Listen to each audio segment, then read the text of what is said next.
Hello friends, welcome back to ஜாலிதா vlogs. இன்னைக்கு நம்ம சூப்பர் டேஸ்டியான பன்னீர் பட்டர் மசாலா எப்படி செய்யறதுன்னு பார்க்கலாமா? ஹோட்டல் ஸ்டைலில் வாங்க.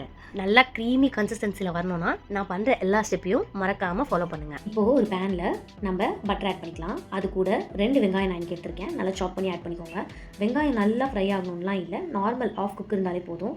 அது கூட நான் இன்றைக்கி ஒரு பெரிய தக்காளி எடுத்திருக்கேன். அதையும் ஆட் பண்ணி அதையுமே நல்லா மிக்ஸ் பண்ணிக்கோங்க. இது ரெண்டுமே ஆஃப் குக் வந்தோடனே ஒரு குட்டி இஞ்சி துண்டு நம்ம தோல் சீவிட்டு அதை ஆட் பண்ணிக்கோங்க. 4 to 5 பல் பூண்டு, ஒரு கை நிறைய முந்திரி தான் இதுக்கு நல்லா ஒரு திக்காக ஒரு டேஸ்டியாக இருக்கும். ஸோ முந்திரி நீங்கள் ஒரு 4 to 5 ஆட் பண்ணிக்கோங்க. தேவையான அளவு சால்ட், இது எல்லாத்தையும் ஆட் பண்ணி கொஞ்சம் நல்லா அதையும் கிளறி விட்டுக்கோங்க.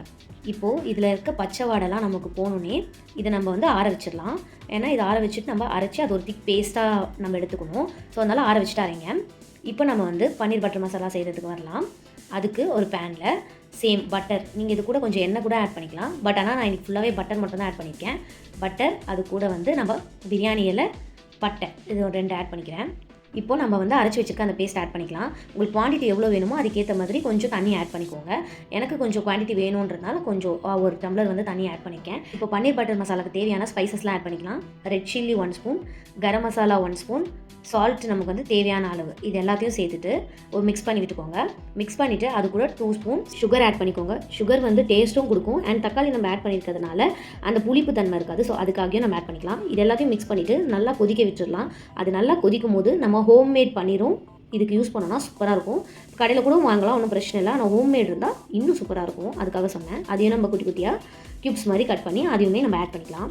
பன்னீரை ஆட் பண்ணிவிட்டு அது கூட நம்ம ஃப்ரெஷ் க்ரீம்ஸ் ஆட் பண்ணிக்கோங்க. நீங்கள் திக்கான பால் இருந்தால் கூட அது கூட ஆட் பண்ணிக்கலாம். நான் இன்றைக்கி ஃப்ரெஷ் க்ரீம்ஸ் ஆட் பண்ணியிருக்கேன். எல்லாத்தையும் சேர்த்து ஒரு மிக்ஸ் பண்ணி விட்டுடலாம். நல்லா இது கொதிச்சு வரும். தண்ணியாக இருக்குன்ட்டு ஃபீல் பண்ண வேணாம். அதுவே நம்ம மீடியம் ஃப்ளேமில் வைக்க நல்லா அது நம்ம இந்த முந்திரி போட்டிருக்கோம்ல, ஸோ அதனால் அது திக் பேஸ்ட்டாக ஆகிடும். ஸோ அந்த திக் பேஸ்ட் வரும்போது 1 டீஸ்பூன் கஸ்தூரி மேத்தியை இந்த மாதிரி கையில் வச்சு ரப் பண்ணி போட்டுருங்க. அப்போ தான் நல்லா டேஸ்டியாக இருக்கும். இது இல்லாமல் கூட பண்ணலாம், பட் ஆனால் இது சேர்த்தோன்னா எக்ஸ்ட்ரா டேஸ்ட் வரும். ஸோ அதுக்காக தான் இதையும் ஆட் பண்ணிவிட்டு நல்லா ஒரு கொதி வந்தோடனே நம்ம ஒரு பட்டர் பீஸை மேலே வச்சுட்டு ஆஃப் பண்ணோன்னா செம்ம டேஸ்டியான திக்காக நமக்கு பன்னீர் பட்டர் மசாலா ரெடி. இதை நம்ம சப்பாத்தி, பட்டர் நான் கூடலாம் வச்சு சாப்பிட்டோன்னா வேறு மாதிரி ஹோட்டல் ஸ்டைல் டேஸ்ட் இருக்கும்.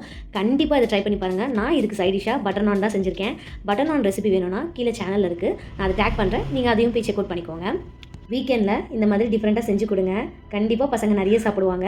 அண்ட் இது ரொம்ப ஹெல்த்தியும் கூட. அண்ட் இந்த வீடியோ உங்களுக்கு பிடிச்சிருந்துச்சுன்னா லைக் பண்ணுங்கள், ஷேர் பண்ணுங்கள், கமெண்ட் பண்ணுங்கள். அண்ட் கண்டிப்பாக மறக்காமல் சப்ஸ்கிரைப் பண்ணிவிட்டு அண்ட் கீழே இருக்க பெல் பட்டனை டச் பண்ணிக்கோங்க. தேங்க்யூ ஃபார் வாட்சிங் my video. See you next video. Love you all.